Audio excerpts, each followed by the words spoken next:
PT Pelabuhan Indonesia Persero telah mengaplikasikan sistem operasi terminal multiguna guna meningkatkan layanan kepelabuhanan kargo non-peti kemas. Sistem operasi baru ini berbasis planning dan controlling serta sudah terintegrasi dengan sistem-sistem penunjang lainnya di pelabuhan. PT Pelabuhan Indonesia Persero telah meluncurkan sistem operasi terminal multiguna atau Pelindo Terminal Operating System Multipurpose atau PTOSM pada 27 September 2023 lalu.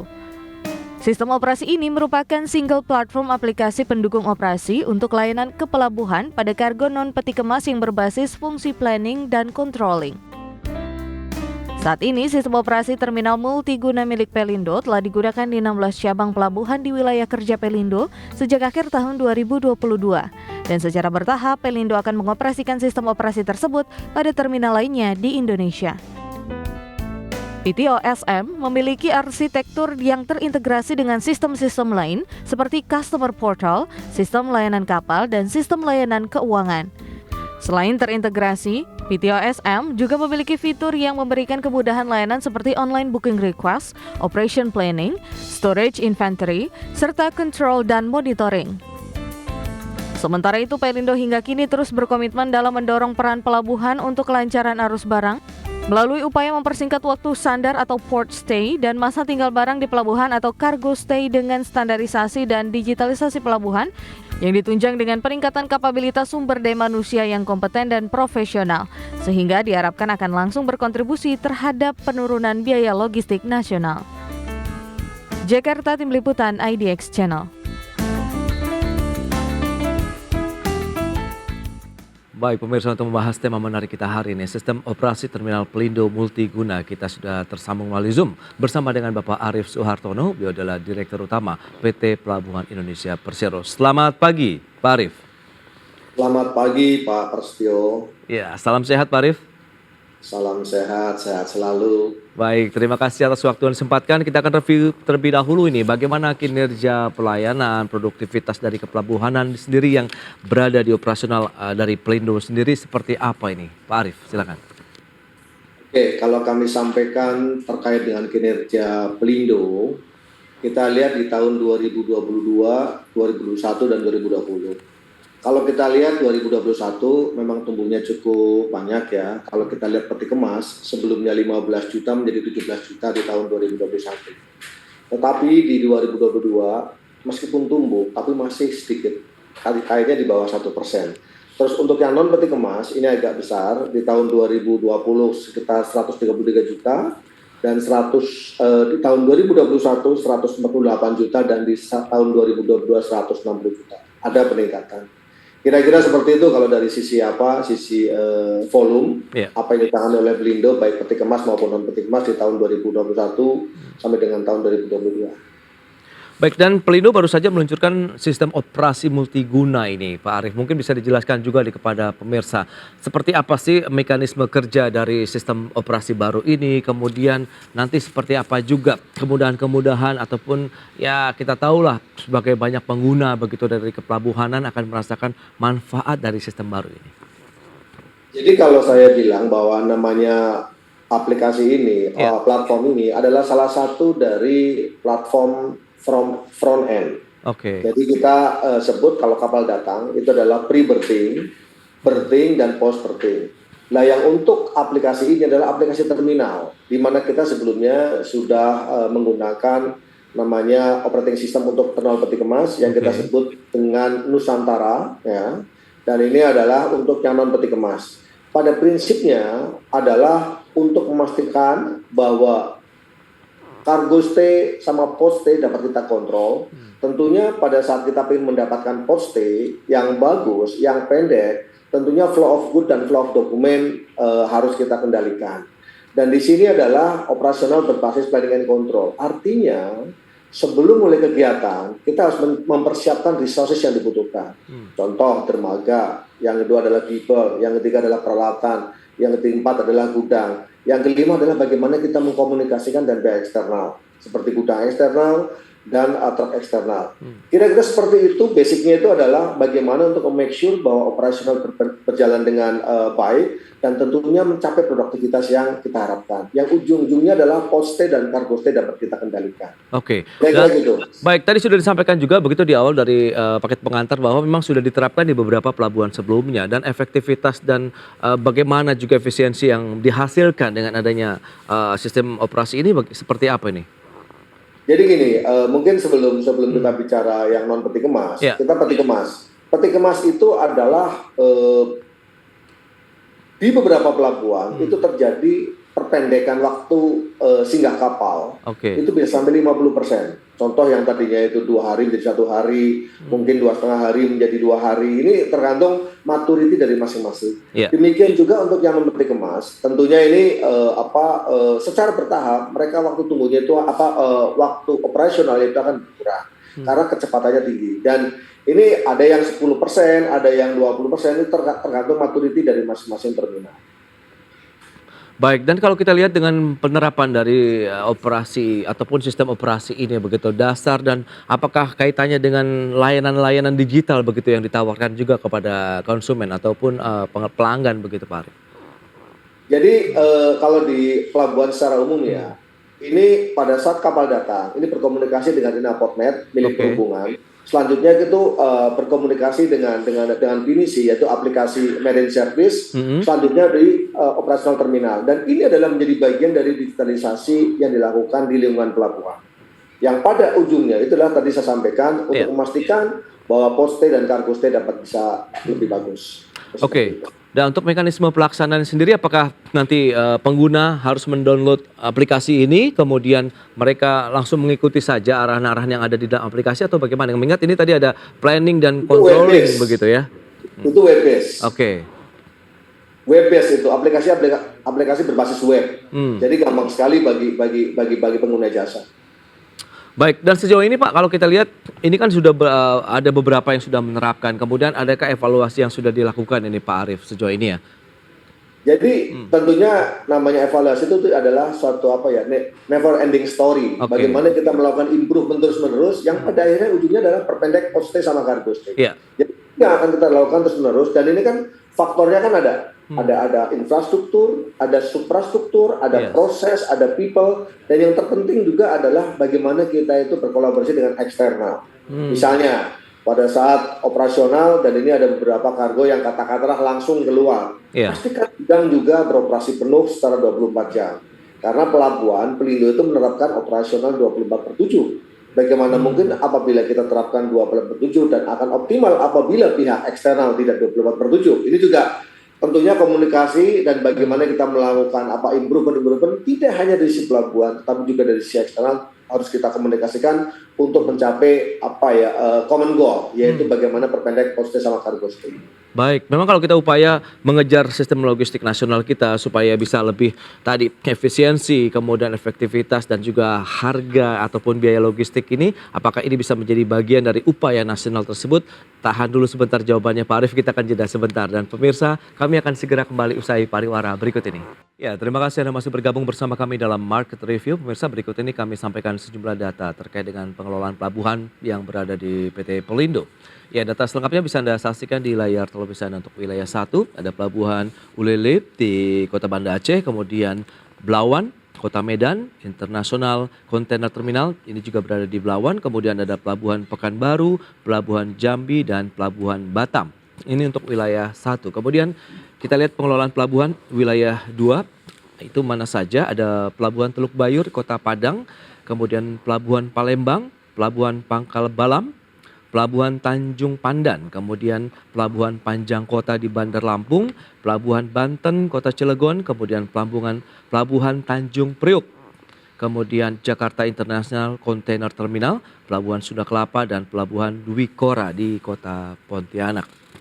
Baik, kita akan lanjutkan kembali perbincangan bersama dengan Bapak Arief Soehartono. Beliau adalah Direktur Utama PT Pelabuhan Indonesia Persero. Pak Arief, kita akan lanjutkan kembali. Kalau kita lihat dengan beberapa pengelolaan pelabuhan begitu yang berada di Pelindo, dengan adanya sistem ini apakah seluruhnya yang berada begitu tadi ada di wilayah 1, 2, dan 3, kemudian apakah sudah menerapkan dari sistem operasi multiguna baru ini, Pak Arief? Jadi terkait dengan transformasi terminal, itu adalah menjadi bagian transformasi terminal. Oke. Dan saya katakan bahwa namanya sistem ini itu adalah stage ketiga. Yang pertama itu adalah namanya self-awareness, yang kedua adalah standarisasi, yang ketiga adalah sistemisasi. Oke. Dan bagaimana kita melakukan perubahan tersebut, tentunya itu lewat proses yang cukup berbelit. Karena apa? Yang kita transform basically itu adalah ekosistem, tidak hanya di tempat Pelindo saja. Dan kita saat ini sudah ada sekitar 16 atau 18 pelabuhan yang sudah menggunakan aplikasi ini. Sebelumnya kita juga menggunakan, saya sampaikan tadi sebelumnya adalah menggunakan operating container terminal. Itu secara bertahap kita melakukan transformasi dan nantinya seluruh pelabuhan under Pelindo akan menggunakan single system. Untuk peti kemas kita akan menggunakan Nusantara, dan yang untuk yang non peti kemas adalah menggunakan terkait ini MTOS tadi. Jadi secara bertahap kita akan ke sana.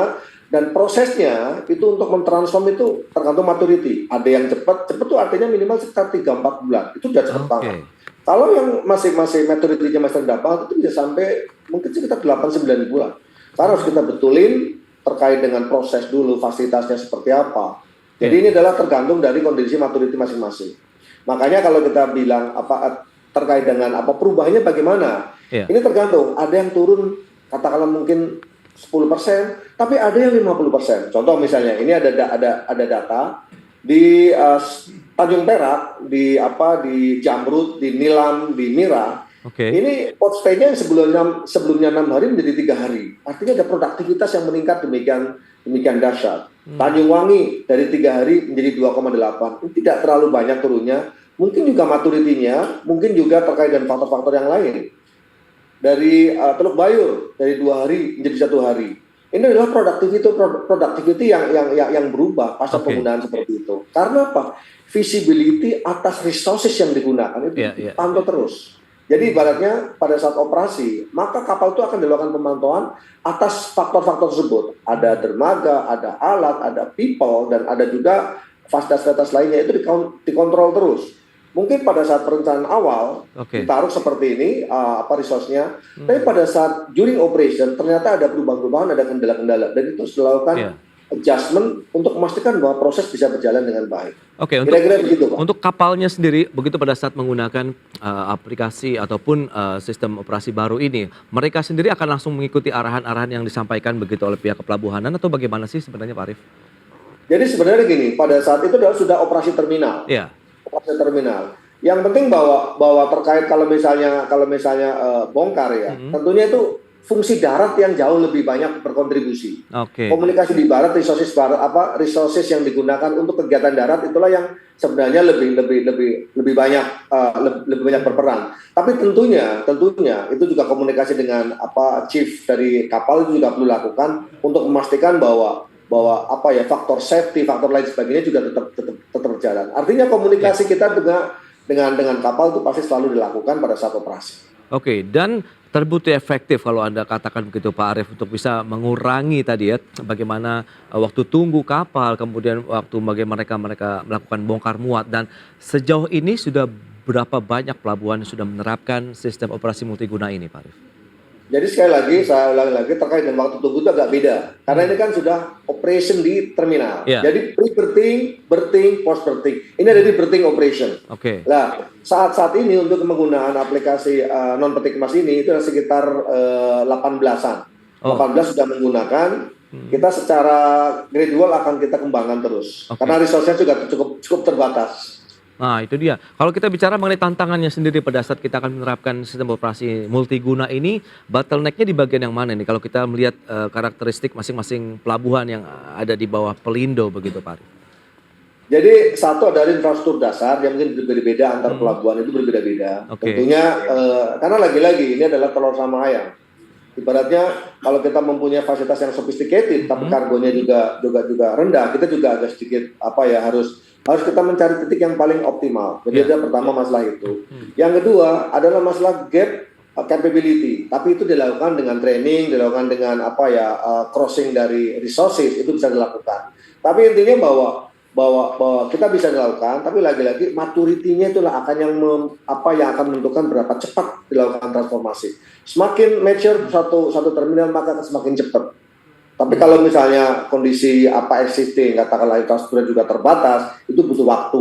Kira-kira gitu. Nah itu dia, untuk bisa menjamin maturity-nya setara begitu antara satu pelabuhan dengan pelabuhan lain, ada semacam mungkin langkah-langkah yang akan diterapkan begitu Pak Arief, sehingga rata-rata nih akan mengalami perkembangan ataupun pertumbuhan yang sama-sama signifikan begitu. Jadi kalau kita sebut aspek ya, satu adalah infrastruktur, yang kedua suprastruktur, yang ketiga adalah proses, yang keempat adalah people, yang kelima adalah sistem. Sistem sudah ada. Iya. Nah, people kalau seandainya ada gap capability, kita lakukan on the job training, dan kita lakukan crossing dari people untuk mempercepat speed up capability. Baik. Kalau seandainya itu bersifat katakanlah proses juga tidak akan sama ya, karena proses ini sama dengan people-nya juga, education people. Tetapi infrastruktur sama suprastruktur. Nah, infrastruktur itu kita lakukan perbaikan-perbaikan, kalau memang kurang kita tambahkan. Suprastruktur pada saat setelah merger, kita lakukan optimalisasi. Karena ada di beberapa pelabuhan yang excess capacity, ada pelabuhan yang kurang capacity. Kita lakukan shifting. Kalau untuk berupa suprastruktur, berupa peralatan. Ini kita lakukan seperti itu sebelum kita putuskan adalah additional investment. Saya katakan kepada teman-teman Pelindo, post merger, mungkin Pelindo kondisi keuangannya cukup sehat ya, cashnya cukup, tetapi tugasnya juga banyak banget. Maka dari itu saya sampaikan bahwa investasi adalah cara terakhir untuk meningkatkan performansi dan kapasitas. Saya pastikan bahwa penggunaan resource existing dulu, perbaiki proses. Kalau seandainya tetap nggak cukup, baru namanya investasi. Jadi hati-hati sekali lakukan investasi. Itu dia. Kalau skala prioritas untuk investasi pengembangan pelabuhan begitu, karena kita tahu fokus pemerintah kan wilayah Indonesia Timur begitu ya Pak Arief. Apakah juga nanti akan fokus ke sana atau tidak? Tahan lagi jawabannya Pak Arief. Kita akan jeda sebentar, dan pemirsa, kami masih akan segera kembali sesaat lagi. Baik pemirsa, kita lanjutkan kembali perbincangan menarik ini bersama dengan Bapak Arief Suhartono, Direktur Utama PT Pelabuhan Indonesia Persero. Pak Arief, kita akan lanjutkan kembali. Ini bicara mengenai bagaimana upaya pemerintah juga ya melakukan pemerataan pembangunan ekonomi dari Sabang sampai Merauke, Indonesia Barat, Tengah, Timur begitu yang menjadi fokus dari pemerintah. Bagaimana juga dengan fokus dari Pelindo sendiri untuk meningkatkan kesetaraan begitu ya, pelayanan pelabuhan, infrastruktur pelabuhan yang berada di wilayah Indonesia Timur, Pak Arief. Oke, bagi Pelindo, Indonesia Timur, Indonesia Barat adalah sama. Tetapi bahwa faktanya bahwa ada terjadi disparitas, ada terjadi gap performansi antara Timur dan Barat. Dan salah satu yang kita kebut terus terang aja, bagaimana kita mentransform terminal, mentransform pelabuhan itu di Timur. Dan ujung-ujungnya adalah port stay tadi dapat dilakukan perpendekan. Dan sebelumnya di Timur, saya dalam acara ini juga saya terima kasih sekali kepada saudara kita yang dari Timur, yang dari Papua, yang ada di Sorong, Jayapura, Manokwari, itu yang tadinya hari Minggu pagi tidak ada operasional, dengan komunikasi yang bagus, dengan pendekatan kepada daerah, dengan Pemda, dengan warga, dengan gereja, dengan adat, maka pada akhirnya tidak ada bedanya Papua dengan Indonesia bagian Barat. Artinya operasional pelabuhan itu 24/7 termasuk di hari Minggu. Nah, transformasi seperti itu berdampak kepada lagi-lagi port stay-nya berkurang.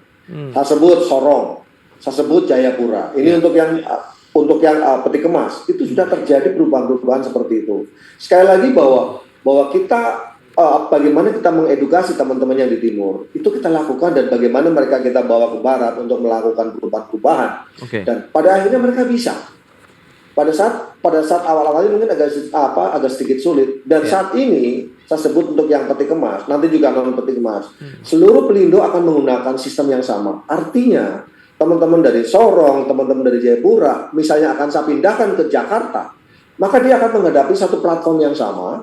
Maka dia akan cepat bekerja cepat terjadi penyesuaian. Adaptasinya cepat ya. Berbeda.